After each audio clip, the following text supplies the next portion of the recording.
तुला शिकवीन चांगला धडा.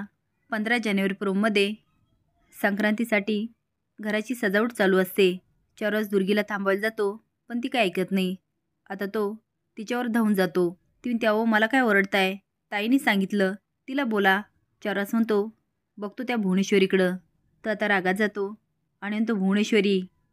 भुवनेश्वरी म्हणते, अरे वा, आज कशी वाट चुकलात? नाही म्हणजे आमच्या खोलीमध्ये चुकून आलात की काय? चरस म्हणतो, बाजाली तुझी नाटकबाजी, आणि मी काय बोलतो ना ते नीट ऐक. तू जा आणि अक्षराला घरी घेऊन ये. भुवनेश्वरी म्हणते, ठीक आहे, आम्ही जातो आणि त्यासनी घरी घेऊन येतो, पण त्याच्या बदल्यात आम्हाला काय मिळणार? अधिपतींसाठी अक्षरा लाडू करते. विद्या म्हणते, अरे वा, खूप छान केलेत. मग काय, ही गुड न्यूज बाळाच्या वडिलांना कधी देणार? अक्षरा आनंदात म्हणते, ही गुड न्यूज मी अधिपतींना संक्रांतीच्या दिवशीच देईल. विद्या म्हणते, अरे वा, चालेल चालेल अक्षू, छान आयडिया आहे. अधिपती साडी घेऊन घरी येतो. शॉपिंग बॅगमधून काढतो आणि साडीला बघत म्हणतो, मास्तरीबाई, बस झालं आता. आता काही बी होऊ दे, संक्रांतीच्या दिवशी ही साडी मी तुम्हाला देणार म्हणजे देणार.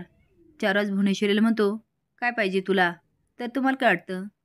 भुवनेश्वरी चारुआसला लग्नाची अट घालेल का? हे कमेंट बॉक्समध्ये नक्की सांगा. नवीन अपडेट जाण्यासाठी लाईक आणि सबस्क्राईब करा. धन्यवाद.